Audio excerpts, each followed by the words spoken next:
Subscribe करें और bell दबाएं ताकि कोई खबर रह न जाए।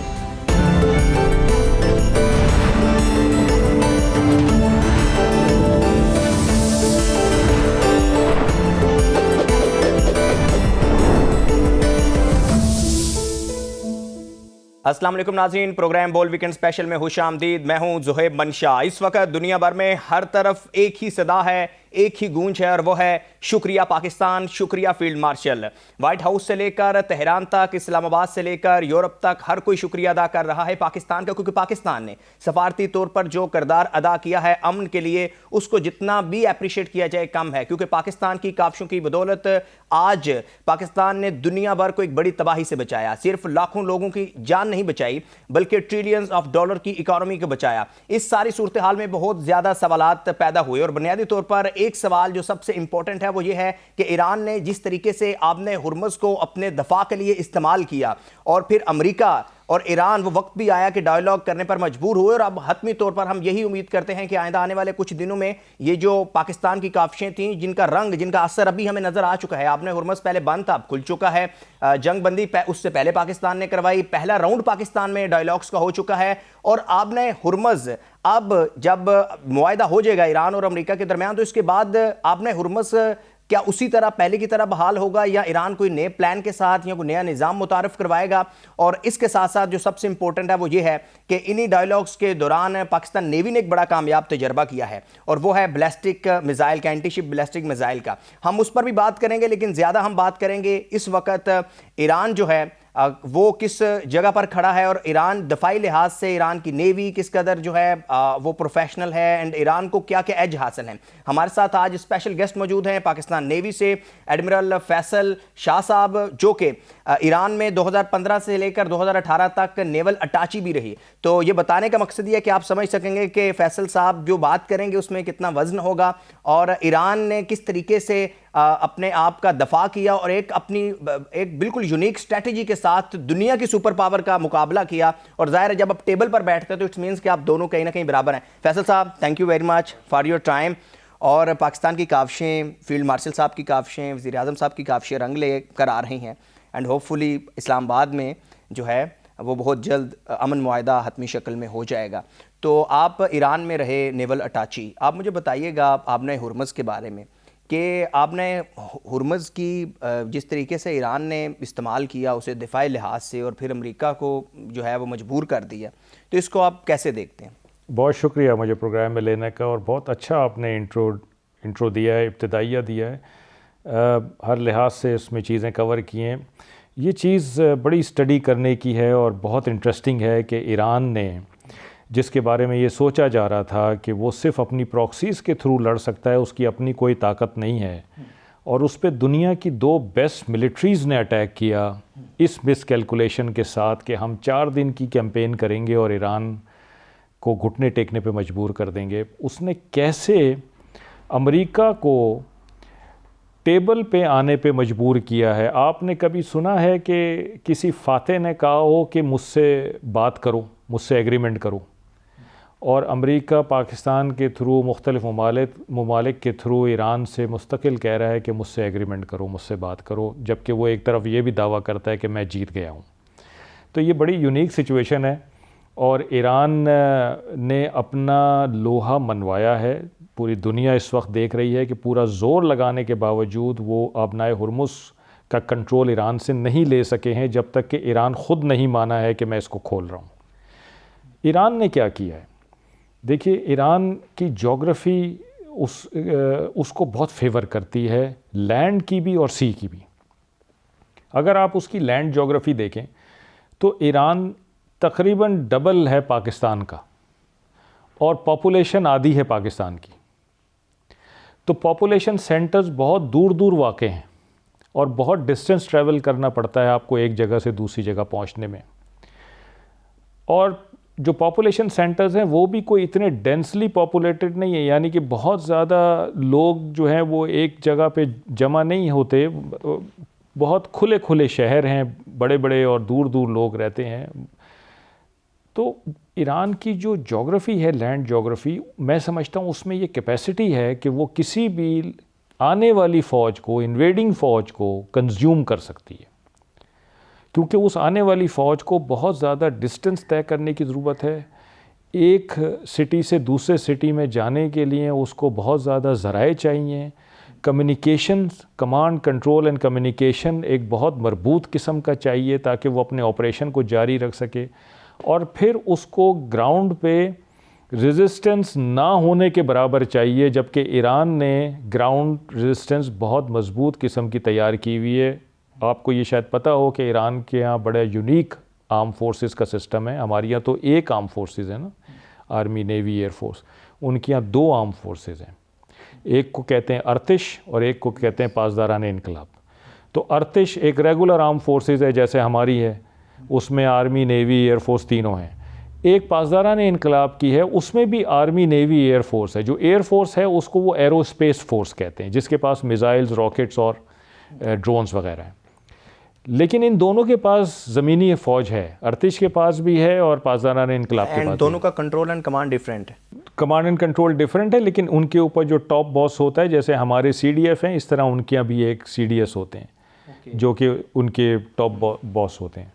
CGS मेरे ख्याल है उनको कहते हैं, चीफ ऑफ जनरल स्टाफ उनको कहते हैं वो लोग, वो होते हैं।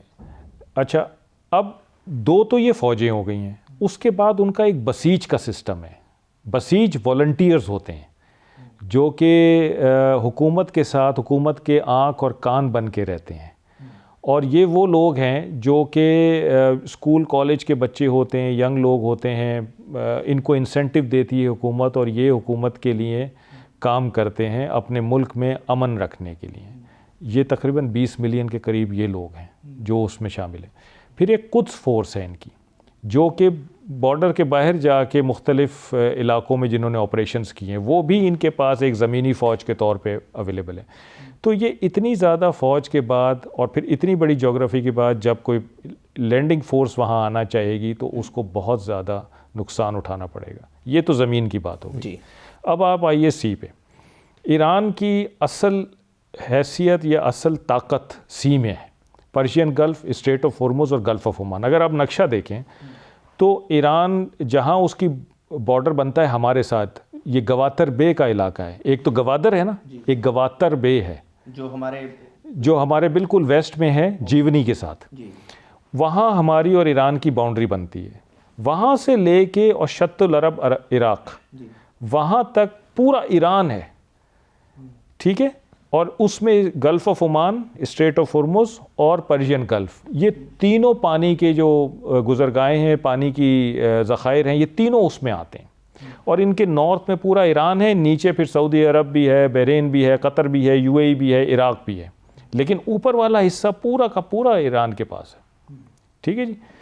अब ईरान को ये जोग्राफ़ी उसको ये ताकत प्रोवाइड करती है कि वो इस इलाके पे डोमिनेट करे, पर्शियन गल्फ़ पे भी, स्ट्रेट ऑफ हॉर्मुज़ पे भी और गल्फ़ ऑफ ओमान पे भी। तो आप नक्शा अगर देखें तो जब आप अरेबियन सी से एंटर करते हैं तो पहले आप जाते हैं गल्फ़ ऑफ ओमान में, फिर आप जाते हैं स्ट्रेट ऑफ हॉर्मुज़ में और फिर आगे जाते हैं पर्शियन गल्फ़ में। वापसी का रास्ता भी इसी तरह है, पर्शियन गल्फ़ से straight of Hormuz, gulf of Oman और फिर अरेबियन सी, बहरे अरब में जाते हैं। तो इन तीनों वाटर बॉडीज़ पे ईरान डोमिनेट करता है अपनी जोग्राफ़ी की वजह से। अच्छा, ईरानियों को हमेशा से ये पता है कि जी ये इलाका बड़ा इंपॉर्टेंट है, पूरी दुनिया के लिए इंपॉर्टेंट है, ख़ित्ते के ममालिक के लिए इंपॉर्टेंट है, क्योंकि हर एक ने उस चोक पॉइंट से गुजर के जाना है, स्ट्रेट ऑफ हॉर्मुज़ से गुजर के जाना है। स्ट्रेट होती है एक नेचुरल आबी गुजरगाह जो दो बड़े वाटर बॉडीज़ को मिलाती है आपस में। तो ये पर्शियन गल्फ़ और गल्फ़ ऑफ ओमान को स्ट्रेट ऑफ हॉर्मुज़ मिलाती है आपस में, इसलिए इसको स्ट्रेट कहते हैं। एक कैनाल भी होती है, आपने सुना होगा, सुइस कैनाल है, पनामा कैनाल है। कैनाल होती है जिसको इंसान खुद बनाता है, ठीक है, और स्ट्रेट होती है जो नेचुरल होती है, जो अल्लाह ताला की तरफ से होती है, ठीक है जी। तो ये स्ट्रेट है जो अल्लाह ताला की तरफ से प्रोवाइड की गई है और ये ईरान के जोग्राफ़ी की वजह से उसके कंट्रोल में बड़ी आसानी से आ सकती है। तो ईरान को ये इदराक तो था कि भाई ये इलाका बहुत इंपॉर्टेंट है और मेरी जोग्राफ़ी मुझे ये फ़ायदा पहुंचाती है। तो उसने क्या किया कि उसने मज़ीद इस जोग्राफ़ी का फ़ायदा उठाया और उसने इस कोस्ट लाइन के साथ जगह जगह पे अपने छोटे छोटे बेसिस बनाए, जिन पे उसने मिसाइल बैटरीज़ लगाई हुई हैं, जिन पे उसने फास्ट स्पीड बोट्स रखी हुई हैं, जिनके ऊपर रॉकेट लॉन्चर्स वगैरह लगे हुए हैं, सी माइंस रखी हुई हैं। फिर इस पर्शियन गल्फ और स्ट्रेट ऑफ हॉर्मुज़ बहुत सारे आइलैंड्स हैं, उन आइलैंड्स को उसने कन्वर्ट किया है मिलिट्री बेसिस पे, ताकि वो इस इलाके में डोमिनेट कर सके। अब इस जंग से पहले क्या सूरत हाल थी? इस जंग से पहले इस इलाके पे ईरान का और अमेरिका और उसके इत्तेहादियों की आपस में एक टसल थी कि इस इलाके की सिक्योरिटी किसके पास होगी, यानी Persian gulf straight of Hormuz की मैं बात कर रहा हूँ कि इस इलाके पे किसका कंट्रोल होगा। तो एक समझें कि इफ़ाम व तफ़हीम था कि ठीक है, इस पे कोई गड़बड़ नहीं करेगा क्योंकि इस पे गड़बड़ करने से सबको नुकसान होगा, तो उस पे गड़बड़ नहीं की गई। लेकिन जब ये जंग हुई, ये जंग मुसल्लत की गई ईरान के ऊपर, तो ईरान ने पहले ही दिन ऐलान कर दिया कि स्ट्रेट ऑफ हॉर्मुज़ को मैं कंट्रोल करूँगा। हालांकि पिछले साल जब जंग हुई थी जून में 12 दिन की, तो उसमें ईरान ने जंग के आखिर में जाके कहा था कि हम स्ट्रेट ऑफ हॉर्मुज़ को कंट्रोल करने का सोच रहे हैं, जिसकी वजह से पूरी दुनिया मुतहरक हो गई थी और फिर जंग रुक गई थी 1-2 दिन बाद। लेकिन इस दफ़ा पहले ही दिन उसने कह दिया कि मैं इस पे कंट्रोल करूँगा, क्योंकि उसको ये पता था कि इस दफ़ा जो अज़ाइम हैं अमेरिका और इसराइल के, वो कोई अच्छे नहीं हैं, पाक नहीं है, कुछ जारियाना है। तो इस जारियाना अज़ाइम की वजह से उसने स्ट्रेट ऑफ हॉर्मुज़ को कंट्रोल करके ख़ित्ते के ममालिक और ख़ित्ते से बाहर के ममालिक, इन सब के लिए कॉस्ट ऑफ वॉर बढ़ा दी कि इस वॉर की कॉस्ट दुनिया के कोने कोने तक पहुँचे। और लोग जो हैं वो अपना अपना वेट इस्तेमाल करें, जिनके यूएस के साथ ताल्लुकात अच्छे हैं उसको समझाएं, जिसके इसराइल के साथ ताल्लुकात हैं उसको समझाएं। जी। एडमिरल फैसल साहब के साथ हमारा स्पेशल प्रोग्राम जारी है। स्ट्रेट ऑफ हॉर्मुज़ की इंपॉर्टेंस के ऊपर बात हो रही है, और अब एक सवाल जो कि हमने इंट्रो में बताया कि अब नेक्स्ट क्या प्लान हो सकता है, स्ट्रेट ऑफ हॉर्मुज़ किस तरीके से जो है वो बहाल होगी और क्या कोई नया निज़ाम होगा। एक ब्रेक पे चलते हैं, ब्रेक के बाद वापस आते हैं, हमारे साथ रहिए।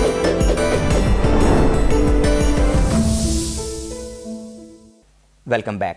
अच्छा सर, जैसे आप बता रहे हैं कि ईरान के पास जो है वो मुख्तलिफ फोर्सेस हैं, एंड एक उनके पास आर्तिश है, पासरान इनकलाब है। अमेरिका तो एक अरसे से जंगें लड़ता आ रहा है इस हिस्से में, ना सिर्फ इस हिस्से में, पूरी दुनिया में।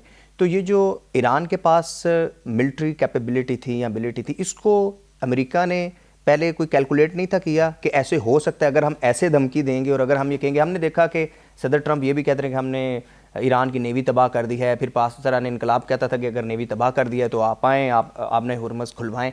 तो क्या कैलकुलेशन में कहीं कमी थी या उनको अंदाज़ा था अमेरिका को? देखिए, तमाम अमरीकी सदूर के जहन में एक ताकत का जोम होता है, और प्रेसिडेंट ट्रंप जो हैं इनके दिमाग में कोई 10-20 गुना ज़्यादा है वो जोम बाकी सदूर से। तो उस जोम में ये जो प्लानिंग कर रहे थे जब इस कैंपेन की, तो इनका अपना ये ख्याल था कि हम 4 दिन में इसको ख़त्म कर लेंगे, हम इतना मेन लैंड पे अटैक करेंगे, इतना ईरान की तबाही करेंगे, लीडरशिप उड़ा देंगे, मिलिट्री लीडरशिप उड़ा देंगे, लोग सड़कों पे निकल आएंगे, और फिर ख़ुद ही लोग रजीम चेंज कर देंगे, जो रजीम हमसे बात करना है कि पाबंद होगी। ये इनका प्लान था। अच्छा, इज़राइल का इससे थोड़ा सा मुख्तलिफ प्लान था। वो कहते थे हमें 2 हफ़्ते चाहिए इसको करने के, 2 हफ़्ते से पहले ये नहीं होगा। तो ये एक दोनों के बीच में एक आप समझिए कि कॉन्फ्लिक्ट तो नहीं मैं कहूँगा, लेकिन एक डिफरेंस था दोनों के बीच में, प्लानर्स के बीच में, कि अमेरिकन 4 दिन कहते थे, वो 2 हफ़्ते कहते थे। तो आपने ये देखा होगा कि जंग के शुरू से ही ये नहीं किसी तरफ से कहा गया कि ये जंग कितना चलेगी, कोई हतमी टाइमलाइन नहीं दी गई, और इसको ओपन एंडेड छोड़ दिया, और 40 दिन 41 दिन के बाद सीज़ फायर हुआ।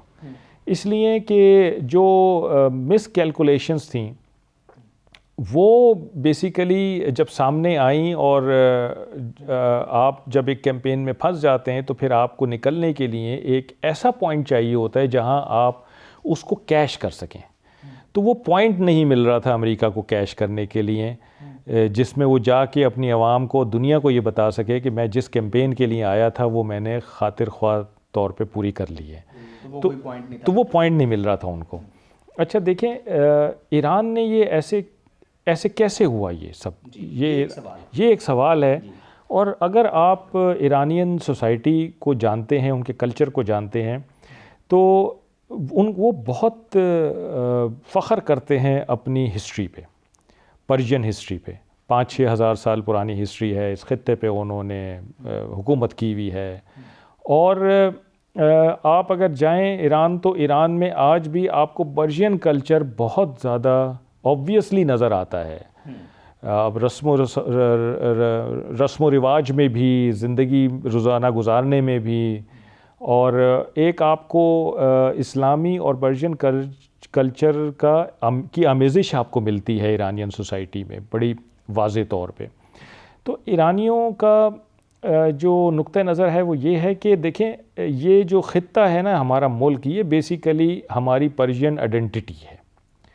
तो हमारे अपने आपस में जो भी इख्तलाफात हों, हमारी अपनी हुकूमत के ख़िलाफ़ जो भी ग्रीवेंसेस हों, लेकिन हम किसी बैरूनी ताकत को ये अलाउ नहीं कर सकते कि वो आए और आके मुदाखलत करे। अब होता ये रहा है कि जब भी प्रोटेस्टर्स ईरान में आए हैं रोड पे, तो दुनिया में ये समझा गया है कि ये अपनी हुकूमत के ख़िलाफ़ आए और हुकूमत को हटाना चाहते हैं। हालांकि ऐसा नहीं है। उन्होंने आके कभी हुकूमत को ये नहीं कहा है कि तुम इज़राइल और अमेरिका से माहदे कर लो। उन्होंने कभी अमेरिका और इज़राइल को ये आवाज़ नहीं दी कि आके हमारी मदद करो। वो अपनी हुकूमत से ये कहते हैं कि हमारे ये मुश्किलात हैं, हमारी ये ग्रीवेंसेस हैं, तुम इनका अजाला करो, ठीक है। और ये उसी तरह है जैसे किसी भी मुल्क में आवाम बाहर आते हैं सड़कों पे। तो शायद अमेरिका, इज़राइल और बाकी दुनिया को ये गलतफहमी थी कि क्योंकि ये जो प्रोटेस्ट हैं इनकी फ्रिक्वेंसी बढ़ गई है पिछले सालों में, तो अब जब हम अटैक करेंगे और लीडरशिप को मारेंगे और मिलिट्री लीडरशिप को मारेंगे तो अवाम ऑटोमेटिकली बाहर आ जाएंगे। वो तो तैयार बैठे हुए कि जैसे ही अमेरिका और इज़राइल हमला करेंगे हम आ जाएंगे बाहर। आप समझते हैं कि ईरान के पास डे वन से ये लॉन्ग टर्म स्ट्रेटजी थी कि अगर अमेरिका जो भी इंतहा करता है, अटैक करने में बेशक उनकी टॉप रो की लीडरशिप मार दी जाती है, बेशक खामनाई साहब को शहीद कर दिया गया, लेकिन उनके पास प्लान था। आप ये समझते हैं? ईरान के पास मिलिट्री प्लान ये था कि उन्होंने शुरू से ही अपना सिस्टम डिसेंट्रलाइज रखा हुआ है, ठीक है जी। उनकी 30 या 31 प्रोविंसेस हैं, उनको उन्होंने जो हर प्रोविंस का, हर ज़िले, हर प्रोविंस का जो फ़ौजी कमांडर है वो इंडिपेंडेंट है। और उनके यहाँ जो मिलिट्री एक्सरसाइजेज भी होती हैं ना, वो इसी तरह होती हैं, डिसेंट्रलाइज किस्म की, कि आज फ़लाँ जगह की हो रही है, आज फ़लाँ जगह की एक्सरसाइज हो रही है, आज फ़लाँ जगह की एक्सरसाइज हो रही है। तो वो इस चीज़ को प्रैक्टिस करते रहें। अच्छा, एक और मैं आपको मज़े की बात बताऊँ कि देखें, अमेरिका में इस जंग से पहले पेंटागन में एक बहस चल रही थी और वो ये कह रहे थे कि हमारे पास जो इन्वेंट्री है वो बड़ी सोफिस्टिकेटेड है, महंगी है, बहुत ज़्यादा है, लेकिन 21वीं सदी की वॉरफेयर के हिसाब से नहीं है, 20वीं सदी की वॉरफेयर के हिसाब से बड़ी मौजू हैं, ठीक है जी। अच्छा, ईरान को ये पता है कि जी 21वीं सदी की वॉरफेयर के क्या तकाज़े हैं और ये बहुत अरसे से उसकी प्रैक्टिस कर रहे थे। अगर आप आर्मीनिया अज़रबैजान की जंग देख लें, रशिया यूक्रेन की जंग देख लें, पाकिस्तान इंडिया की जंग देख लें, तो आपको एक चीज़ बड़ी कॉमन मिलेगी, उसमें मिसाइल, रॉकेट और ड्रोन्स, इनका इस्तेमाल बहुत ज़्यादा आपको मिलेगा। और हालिया पाक भारत जंग में भी यही हुआ था, का इस्तेमाल, मिसाइल का इस्तेमाल। बेसिकली जो कुलिया 21वीं सदी का निकलता है वो निकलता है low cost non contact warfare, यानी आपने एक सस्ता सोल्यूशन ढूंढना है और आपने अपने दुश्मन से कॉन्टैक्ट में आने के बजाय दूर से उसको मारना है, ठीक है जी। अच्छा, ईरान ने इसकी तैयारी की हुई थी, अमेरिका और इज़राइल वो कन्वेंशनली लड़ रहे थे, तो ईरान बेशक वो सहता रहा डैमेजेस जो वो करते रहे और उसकी जोग्राफ़ी ने भी उसका साथ दिया है इन डैमेजेस को कम करने में। इतने डैमेजेस जितना वो बमबारी हुई है या जितना ये तबाही मचाना चाहते थे उतनी तबाही नहीं हो सकी है क्योंकि उसकी जोग्राफ़ी ने उसका साथ दिया। लेकिन मैं समझता हूँ कि अगर ईरान की एयर डिफेंस होती और एयर फोर्स होती तो शायद अमेरिका और इज़राइल को जो अभी कामयाबी मिली है उसका 30% मिलता, उससे ज़्यादा ना मिलता। तो ईरान रिटेलिएट करता रहा, मिसाइल फेंकता रहा, रॉकेट फेंकता रहा, ड्रोन फेंकता रहा। आपने ये भी सुना होगा कि अमेरिकी सदर ने यह भी कहा था कि मैं खर्ग आइलैंड पे कब्ज़ा कर लूँगा और मैं उसको अपने कब्ज़े में ले लूँगा और वहाँ से जो कुछ भी है तेल का सिस्टम वो सारा मेरे कब्ज़े में आ जाएगा। क्यों नहीं कर सके वो इसलिए नहीं कर सके कि उनको ये पता है कि ईरान के पास मिसाइल, रॉकेट और ड्रोन्स ये कैपेबिलिटी अभी मौजूद है और जब अमेरिका अपनी फ़ौज आइलैंड पे उतार देगा तो फिर उसको एयर डिफेंस प्रोवाइड करना अगेंस्ट मिसाइल, रॉकेट और ड्रोन्स वो बहुत मुश्किल है। वो सिर्फ पानी के जहाज़ अगर उसके पास खड़े हों उस आइलैंड के पास तो वो प्रोवाइड कर सकते हैं और पानी के जहाज़ स्ट्रेट ऑफ हॉर्मुज़ में से गुजर नहीं सकते क्योंकि वो ईरान के कंट्रोल में। तो इसलिए वो प्लान भी उनका फेल हो गया। तो ईरान ने अपनी ज्योग्राफी को और अपनी एसिमेट्रिक कैपेबिलिटी को बहुत अच्छी तरह से उसको मिला के, और ये बड़ा अच्छा रिस्पांस उसने दिया है। तो इसलिए ये जो मिसकैलकुलेशन हुई है अमेरिका और इजराइल की, ये बेसिकली इस वजह से, इस वजूहात से हुई हैं। अच्छा सर, ये बताइएगा कि जो आपने हुर्मुज़ में बारूदी सुरंगें बिछाई गई थी, उनको साफ़ करने में तकरीबन अमेरिका को कितना टाइम लगेगा? प्रेसिडेंट ट्रंप ये कह रहे हैं कि वो ईरान की मदद से बहुत जल्द इनकी सफाई कर लेंगे। वो ईरान की मदद इसलिए चाहते हैं कि जो मुल्क या जो नेवी सी माइंस बिछाती है उसको एक्चुअली पता होता है कि हमने किधर बिछाई है, क्योंकि वो उसकी पोजीशन नोट कर लेते हैं। ये कैसी होती हैं सी माइंस? अगर आप देखें, सी माइंस 3 किस्म की होती हैं। एक माइन होती है जो सी बेड माइन कहलाती है, वो उसको आप फेंकते हैं और वो सी बेड में जाके बैठ जाती है। ठीक है जी। और वो जहाज से, बहरी जहाज से ही फेंका जाता है? हाँ, बहरी जहाज से भी फेंक सकते हैं आप उसको वेट के हिसाब से आप और भी छोटी कश्तियों से भी फेंक सकते हैं, लेकिन वेट पे डिपेंड करता है कि कितने वेट की है। तो अच्छा, पहले मैं आपको तीनों किस्में बता दूं कि वो किस किस्म की हैं फेंकने के हिसाब से, और फिर मैं आपको बताऊंगा कि वो एक्चुएट कैसे होती हैं। तो एक तो सी बेड माइन हो गई जो सी में जाके बैठ गई। एक होती है मूर्ड माइन, मूर्ड कहते हैं उसको, मूरिंग से निकला है ये लफ्ज़। यानी एक नीचे सिंकर होता है जो हैवी किस्म का बेस होता है, उसके साथ एक केबल बंधी हुई होती है और उस केबल के ऊपर वो माइन बंधी हुई होती है। तो जब आप उसको फेंकते हैं तो वो जो सिंकर है वो जाके बैठ जाता है सी बेड में, और ये माइन केबल के साथ ऐसे एक जगह पे साकित हो जाती है पानी के बीच में, ऊपर से नज़र नहीं आ रही होती है। ठीक है जी। और तीसरी होती है फ्लोटिंग माइंस, जिसको आप पानी के ऊपर फेंक देते हैं और वो पानी के ऊपर तैरती रहती है और जिस चीज़ से बाहर से नज़र भी आ जाती है। ओके। अब ये तीनों एक्चुएट कैसे होती हैं, यानी ये अपना काम कैसे करती हैं? जो सी बेड माइन है वो ज़्यादातर इन्फ्लुएंस माइन होती है। यानी इन्फ्लुएंस इस तरह से होती है कि वो उसके अंदर ऐसा सॉफ्टवेयर होता है कि वो प्रेशर कैलकुलेट करता है कि पानी का अगर प्रेशर पड़ रहा है और इतना बढ़ रहा है कि एक शिप के बराबर उसका प्रेशर आ रहा है, तो वो फट जाएगी। वो समझ जाएगी कि शिप करीब मेरे आ गया तो मैं फट जाऊँ। ठीक है जी। या मैग्नेटिक सिग्नेचर अगर शिप का इतना मिल रहा है उसको, तो वो फट जाएगी। तो उसमें सारी सेटिंग हुई होती है ये कि ये जो माइन है ये सेंस करेगी कि मेरा टाइम अगर आ गया है, शिप करीब मेरे आ गया है और मैंने एक्चुएट होना है, तो वो एक्चुएट हो जाएगी और शिप को नुकसान पहुंचा देगी। जो मूर्ड माइन है ज़्यादातर कॉन्टैक्ट माइंस होती हैं कि ये इनसे आके जब कोई टकराता है तो ये उससे फट जाती हैं। या ये भी सेंस कर सकती हैं कि अगर प्रेशर बढ़ गया है ज़्यादा मैग्नेटिक या काउस्टिक या ये साउंड का प्रेशर या फिर वाटर प्रेशर, तो वो उससे भी फट सकती हैं। जो फ्लोटिंग माइन है वो ज़्यादातर वो होती हैं जो तैर रही होती हैं, जो उनसे आके टकराएगा वो उससे फट जाएंगी। ये 3 किस्म की होती हैं। लेकिन जब भी आप माइन फेंकते हैं ना, ख़ास तौर पे सी बेड माइन और मूर्ड माइन, तो आप उसकी पोजीशन नोट कर लेते हैं कि मैंने कहाँ फेंकी है, क्योंकि आपने उसको क्लियर भी करना होता है। ओके। उनका कोई टाइम होता है स्पेसिफिक? नहीं, ये पड़ी रहती हैं। जैसे फ्लोटिंग माइंस क्या बता रहे हैं, तो उसका भी मालूम होता है कि हमने तो यहाँ फेंकी, हो नहीं, वो डेंजरस है। वो फ्लोटिंग माइन डेंजरस है क्योंकि वो तो फ्लोट करेगी।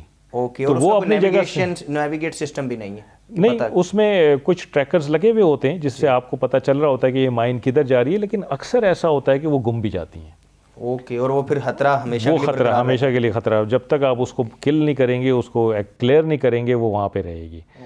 तो ये जो कह रहे हैं कि मैंने ईरान के साथ मिल के करना है, इसलिए कि ईरान को पोजीशंस पता है, तो ईरान पोजीशन बताएगा इनको और फिर ये लोग उसको क्लियर करेंगे। अब वो कितनी डेप्थ में है, किस जगह पे है, ये सब चीज़ें डिसाइड करती हैं कि कितना टाइम लगेगा। यहीं से गुफ्तगू का सर आगाज़ करेंगे। बहुत इंटरेस्टिंग मेरे लिए तो ये माइंस के हवाले से इनकी कैटेगरीज जानना बहुत इंटरेस्टिंग है। व्यूवर्स, हमारे ऑडियंस के लिए भी यकीनन होगा।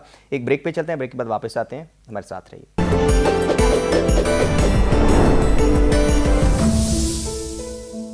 जी वेलकम बैक। अच्छा सर, मुझे ये बताइएगा कि अब अमन मायदा होने के करीब है, तो क्या आप समझते हैं कि मुस्तकबिल में भी अगर कोई ऐसी खुदा न खास्ता अगर कोई अगेन ऐसी हैपनिंग होती है, या जाहिर है ईरान तो एक कंट्री है और किसी से भी उसको खतरा हो सकता है, तो क्या इसी तरह अगेन ईरान इसी तरह मुहासरा कर सकता है आपने हुर्मुज़ का और डिफेंस के तौर पे इस्तेमाल कर सकेगा, कर पाएगा?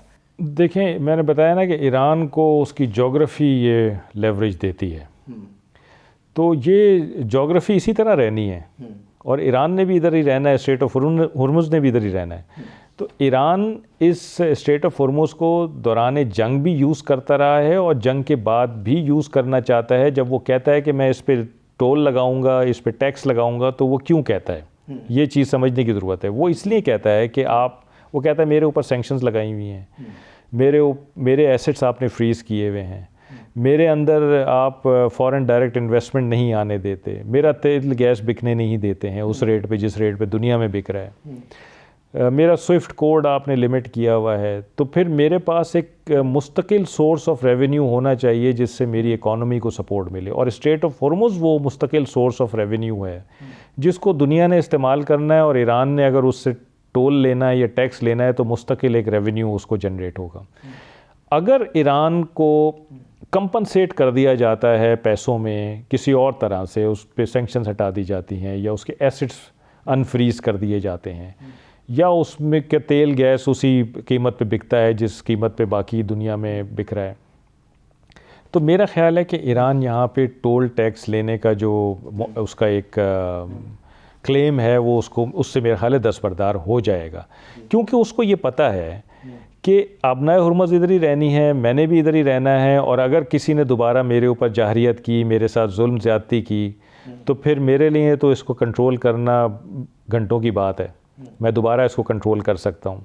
तो आप कोई लेजिस्लेशन कर लें, आप लीगली आबनाए हुर्मुज़ ईरान से ले लें, आप मिलिट्री एक्शन करके कुछ करना चाहें, मेरा ख्याल है कि ईरान का ये लेवरेज स्ट्रेट ऑफ हॉर्मुज़ को कंट्रोल करने का ये हमेशा उसके पास रहे, जो कि उसे नेचुरली उसको मिला हुआ है, उसके पास भी। अच्छा सर, कुछ रोज़ कबल पाकिस्तान नेवी ने एक बड़ा कामयाब तजर्बा किया है, और पाकिस्तान नेवी वैसे ही दुनिया भर में बहुत प्रोफेशनल है, और मैंने तो नेवी को, जैसे आपने नेवी में बहुत लंबा सर्व किया तो मैंने भी बहुत लंबा कवर किया, तो मेरे लिए ये बड़ी खुशी की खबर थी कि जब ये खबर सामने आई कि एक तो हम सुनते रहते हैं ना कि जो है वो हमने तजर्बा किया, कामयाब तजर्बा किया, लेकिन जब ये सुना कि पाकिस्तान नेवी ने बैलिस्टिक मिज़ाइल का, एंटी शिप बैलिस्टिक मिज़ाइल का कामयाब तजर्बा किया, और ये हमने खुद मेड इन पाकिस्तान है, तो इसको आप बताइएगा कि ये जो बैलिस्टिक मिज़ाइल है, एंटी शिप बैलिस्टिक मिज़ाइल, इसके क्या फ़ीचर्स हैं, और ये स्पेसिफ़िकली जो हमने कामयाब तजर्बा किया, तो इसमें जो फ़ीचर्स हैं वो किस तरह मुख्तलिफ हैं, मुनफरिद हैं, और पाकिस्तान के नेवल एसेट्स में इसका एडिशन जो है इसको आप कैसे देखते हैं? देखिए, जब शिप कोई सी में जाता है ना, तो उसको ज़ेरे समंदर, सतह समंदर और फ़ज़ा तीनों से उसको ख़तरा होता है, हर जगह से उसको थ्रेट आ सकता है। ज़ेरे समंदर सबमरीन से कोई टॉर्पेडो आ सकता है, सतह समंदर से उसको पे कोई और शिप अटैक कर सकता है, फ़ज़ा से जहाज़ उस पर कर सकते हैं, ड्रोन्स उस पर अटैक कर सकते हैं। तो एक शिप के पास हर चीज़ होती है अपने दिफा के लिए, कि वो ज़ेरे समंदर भी मारने की सलाहियत रखे, सतह समंदर पे भी और फ़ज़ा में भी। तो ये जो मिज़ाइल है ये बेसिकली सतह पे मारने के लिए है, यानी अगर हमारा कोई शिप वो समझता है कि दुश्मन के किसी शिप से उसको थ्रेट हो रहा है तो ये उसको अटैक कर सकता है, तो इसको सरफेस टू सरफेस मिज़ाइल कहते हैं। सरफेस टू सरफेस यानी कि सतह आप से सतह आप पर। अब इसकी ख़ास बात क्या है? इसकी ख़ास बात देखें, सबसे बड़ी ख़ास बात ये है कि ये आपका अपना बनाया हुआ वेपन सिस्टम है। अच्छा, आप जब किसी और से कोई वेपन सिस्टम लेते हैं, बेशक आप उसकी ट्रांसफ़र ऑफ टेक्नोलॉजी भी कर लें, लेकिन उसके एक हद व खाल है जिससे आप बाहर नहीं जा सकते। आप उसको ज़्यादा कोई मॉडिफाई नहीं कर सकते अपनी ज़रूरत के मुताबिक, आप उसको कोई चेंज नहीं कर सकते अपने एनवायरनमेंट के और स्ट्रेटजी के मुताबिक। लेकिन जब एक चीज़ आप अपनी ख़ुद बनाते हैं तो उसमें फिर आपके पास मार्जिन बहुत होता है कि आप उसकी रेंज चेंज कर सकते हैं, उसकी गाइडेंस सिस्टम चेंज कर सकते हैं, उसकी वेट चेंज कर सकते हैं जिससे वो ज़्यादा बारूदी मवाद ले जाने के काबिल हो सके, उसका प्रोपल्शन सिस्टम आप चेंज कर सकते हैं, कस्टमाइज़ कर सकते हैं, उसको आप कस्टमाइज़ कर सकते हैं अपने मुताबिक। तो आपकी जो स्ट्रेटजी है, जो आपके थ्रेट के हिसाब से आपने अपनी स्ट्रेटजी बनाई है, आप उसको कॉम्प्लीमेंट करने के लिए अपना वेपन सिस्टम डेवलप करते हैं खुद से, और ये बहुत कम ममालिक दुनिया में करते हैं, जिसमें से अब पाकिस्तान एक शामिल हो गया है। तो ये एक बहुत बड़ा स्टेप है जो पाकिस्तान ने लिया है।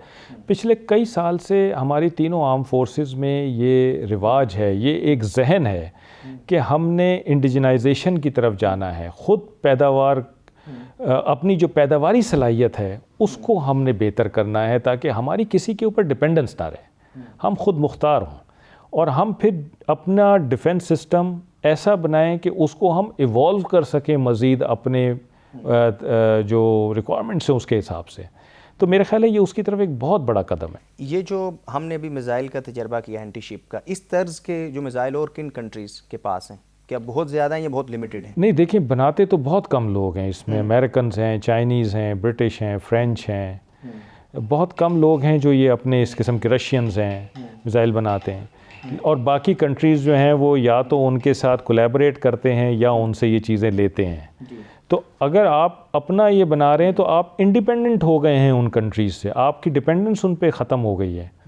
और ये वेपन सिस्टम में डिपेंडेंस ख़त्म होना, ये किसी भी मुल्क के लिए एक बहुत बड़ा कदम है। अच्छा, हंगलोर क्लास जो सबमरीन्स हैं वो लॉन्च कर दी गई थी, और पाकिस्तान के लिए वो कितनी ज़रूरी हैं, कब तक आएंगी, इसकी कोई 8 अंगोर क्लास सबमरीन्स हमने लेनी है जी। और चाइना से 4 चाइना में बनेंगी, 4 पाकिस्तान में बनेंगी, और इंशाल्लाह इस साल से ये आना शुरू हो जाएंगी।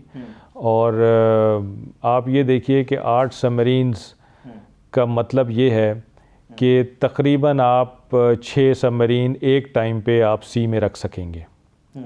ठीक है जी। तो अगर आप अपना एरिया देखें कि जो हमारा एरिया ऑफ इंटरेस्ट है, जिसमें हम समझते हैं कि हमारे जो एलिमेंट्स हैं या हमारे प्लेटफॉर्म्स हैं वहाँ होने चाहिए, तो उसके हिसाब से हमारी ये जो इस्तेदाद है ये बहुत ज़्यादा कई गुना बढ़ जाएगी।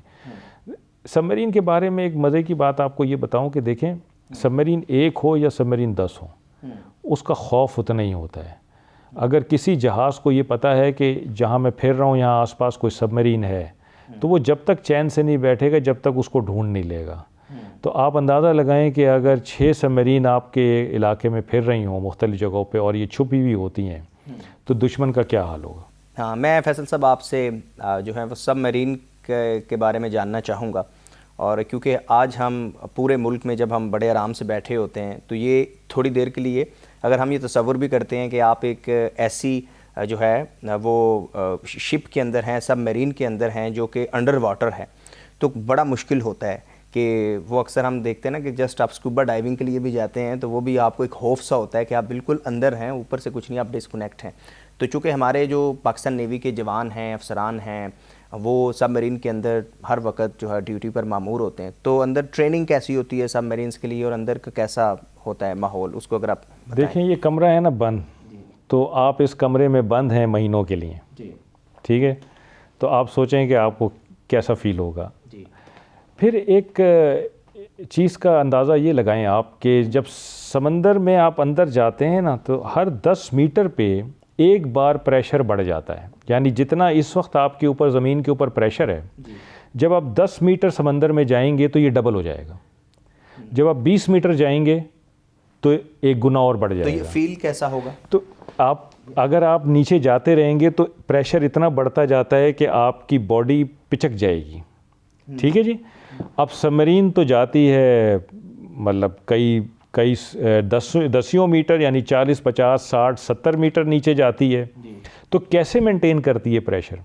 तो सबमरीन के अंदर इतना प्रेशर होता है कि वो बाहर वाले प्रेशर से ज़्यादा रखा जाता है, ताकि बाहर वाला प्रेशर उसको कंप्रेस ना कर सके। अगर आपका अंदर का प्रेशर लीक हो गया तो आपकी सबमरीन पिचक जाएगी, बिल्कुल मिनट सेकंड्स में पिचक जाएगी, इतना प्रेशर बाहर होता है उसके। अब आप सोचें कि आप इस कमरे में बंद हैं और आप समंदर के अंदर हैं और बाहर इतना प्रेशर है कि अगर आप इससे बाहर निकलने की कोशिश करेंगे या आपकी सबमरीन में एक क्रैक आ जाएगा तो आप सेकंड्स में पिचक जाएंगे और उसी में आप सबमरीन के साथ ही आप चले जाएंगे। हाँ। ये खौफ आपके जहन में है और फिर आपने अपना काम करना है, दुश्मन से लड़ाई करनी है। कई 100 मील अपने होम बेस से, अपने वतन से दूर होना है, कई महीने उसमें गुजारने हैं। तो ये सब एक बहुत मुश्किल अमल है जिसकी एक बहुत सख्त ट्रेनिंग की ज़रूरत है। एग्जैक्टली। और एक वो जज्बा चाहिए होता है कि जो हमारे तमाम फोर्सेस के जो जवान हैं जिनके पास होता है, हम अक्सर जब वो प्रोग्राम कर रहे होते हैं तो हम बॉर्डर साइड पर भी मैं गया था रेंजर्स के साथ हमारा, तो बड़ा मुश्किल होता है। अगर हम थर बॉर्डर की बात करते हैं तो वहाँ पर भी मैं यही सवाल कर रहा होता हूँ कि आप शहर से दूर, इतना दूर, यहाँ तो इंटरनेट भी नहीं है, यहाँ उस तरह टेलीविज़न भी नहीं है, उस तरह सहूलतें नहीं हैं जो हमें होती हैं। So it's very difficult. सब मरीन तो बहुत जो है वो डिफ़िकल्ट है। बहुत शुक्रिया sir, thank you very much. और बहुत इंटरेस्टिंग रहा। माइंस जो कि ईरान ने आपने हुर्मुज़ में बिछाई हुई हैं, बारूदी माइंस, इसके बारे में अमरीकी सदर भी कह चुके हैं कि वो ईरान की मदद से इनको साफ़ करेंगे। तो उनकी कैटेगरीज़ के ऊपर फैसल साहब ने बड़ा तफसील के साथ हमें बताया, जो कि हमारे लिए भी, आपके लिए भी इंफॉर्मेटिव होगा। आप अपने फीडबैक से ज़रूर आगाह कीजिएगा। मुलाकात होगी एक नेक्स्ट प्रोग्राम में एक नए गेस्ट के साथ। देखते रहिए बोल वीकेंड स्पेशल विद ज़ुहैब मंशा। अल्लाह हाफिज़।